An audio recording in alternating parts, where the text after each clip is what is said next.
गया। बाबा ने आदेश दिया, जाओ दक्ष प्रजापति के यज्ञ को तहस नहस कर दो। जिस यज्ञ में जाने से तुम्हारी माता सती को अंतिम समाधि लेनी पड़ी, आज उसी दक्ष प्रजापति के यज्ञ को सफल ना होने पाए, विफल जाकर कर दो। और आज आंधी तूफान की तरह वीरभद्र पधारे, सारी यज्ञशाला को तोड़ दिया, तहस नहस कर दिया। जितने जो भी भाग लेने आए थे, भृगु देवता, ब्रह्मा जी, विष्णु जी, पूषा देवता, सब देवता, और जब देखा कि यज्ञशाला को तहस नहस करने लगे तो सब देवता अपना अपना आसन उठा उठा करके भागने लगे, पलायन करने लगे। शिव जी के गणों ने निवेदन किया, अरे कहां भागे जा रहे हो? अरे यज्ञ में भाग लेने आए थे तो भाग लेके ही जाओ, बिना भाग के क्यों भागे जा रहे हो?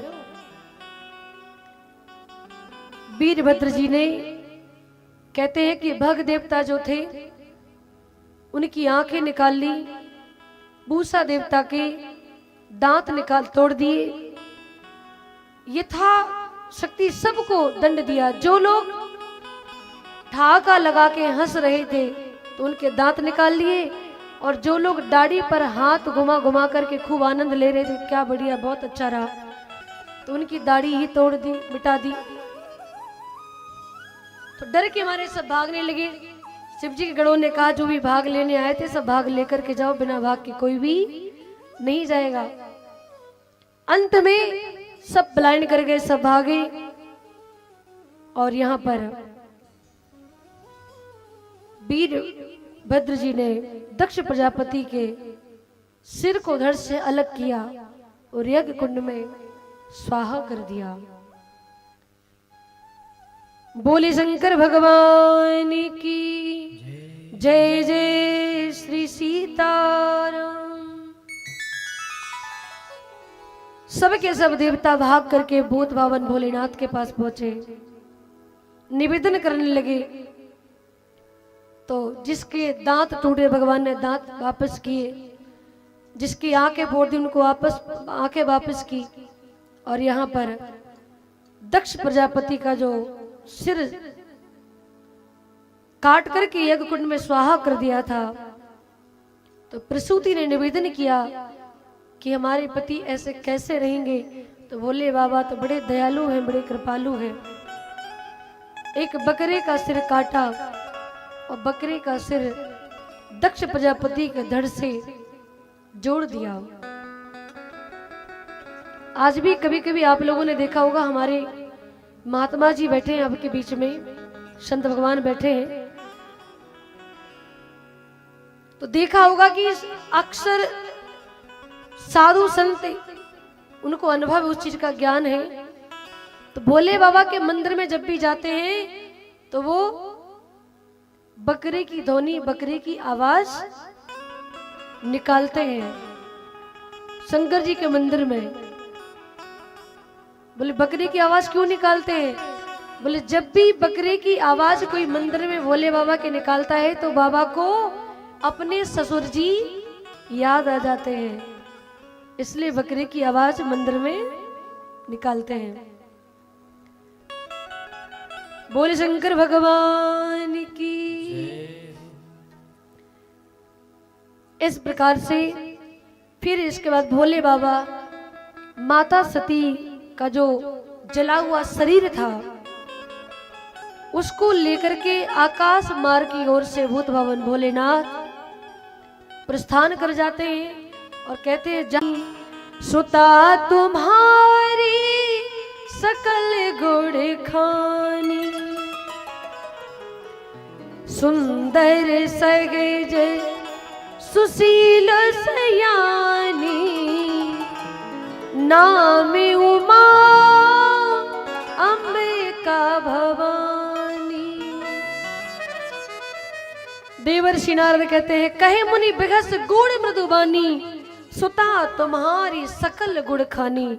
आपकी जो बिटिया है वो तो संसार की एक खान है कि सुंदर सहज सुशील सयानी, सुंदर होगी, सहज होगी, सुशील होगी, शानी होगी। और इनके नामकरण भी मैं कर देता हूं।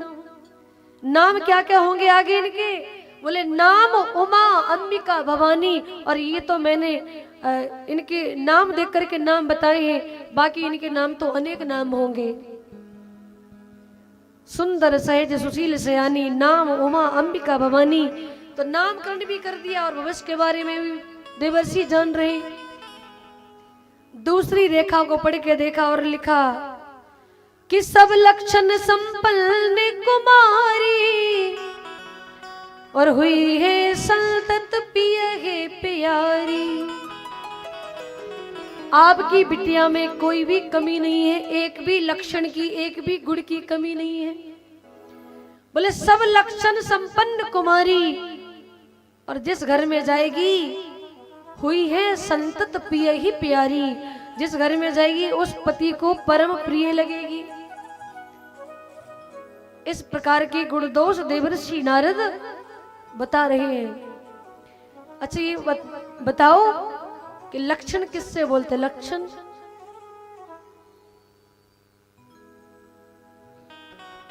लक्षण कैसे कहते हैं, जानते हो? नहीं जानते? ये सब छोटी छोटी बातें रोज हमारे काम में आती हैं। जानते तो होंगे, लेकिन आपके इधर की भाषा में कुछ और ही कहते होंगे, है ना? ऐसा भी तो हो सकता है। अच्छा, जब घर में बेटी सियानी होती है तो क्या कहते हैं? घर के सियाने बूढ़े बुजुर्ग लोग कहते हैं कि कुछ लक्षण सीख लो अच्छे से, पराये घर जाना है। कहते नहीं? लक्षण माने गुण। कुछ अच्छे काम सीख लो क्योंकि आपको पराये घर जाना। अब आ गया समझ में?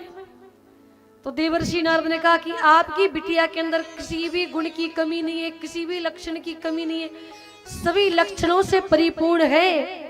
सब लक्षण संपन्न कुमारी, हुई है संतत प्रिय है प्यारी। ऐसी आपकी बिटिया होगी। और शैल सुलक्षण सुता तुम्हारी, आपकी बिटिया जो है ना, शैल सुलक्षण सुता तुम्हारी। तीनों रेखा बढ़िया बढ़िया बता दी, सब बढ़िया। बोले राजन थोड़ा अब सावधानी से सुनियो। बोले अब क्या लिखा है? बोले अब ये लिखा है कि सब शैल सुलक्षण सुता तुम्हारी, और सोनहु जे अब गुण दुई चारी। अभी तक तो मैंने सबको अच्छा अच्छा सुना दिया, लेकिन जो दो चार अवगुण हैं अब उनको भी सुन लीजिए। देवर्षि नारद ने पहले गुणों को सुनाया, इसके बाद में फिर अवगुणों का बखान किया। यहाँ से भी एक शिक्षा मिलती है कि किसी व्यक्ति को कोई बात कहनी है तो अच्छी अच्छी बात आप पहले बता दो, और जिस बात से टेंशन होने वाली हो वो बात सबसे लास्ट में बताओ। अगर आपने टेंशन वाली बात पहले ही बता दी तो आप अच्छी बात भी बताओगे तो दिमाग तो टेंशन में हो गया, अब क्या कह रहे हैं वो सुना ही नहीं पड़ेगा। कभी कभी तो ऐसा हो जाता है।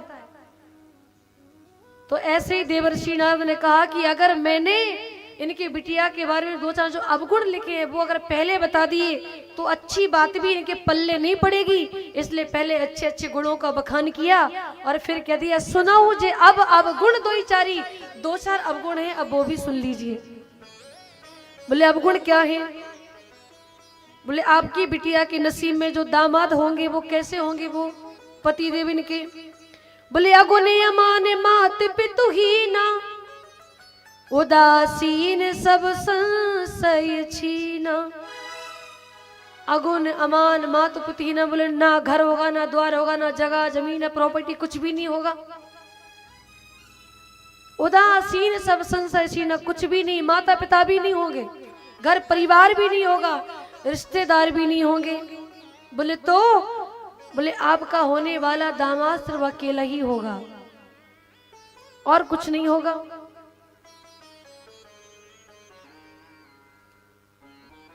तो वो लीजिए बताओ, अगर हमारी बिटिया के भाग में अगर ऐसा वर लिखा है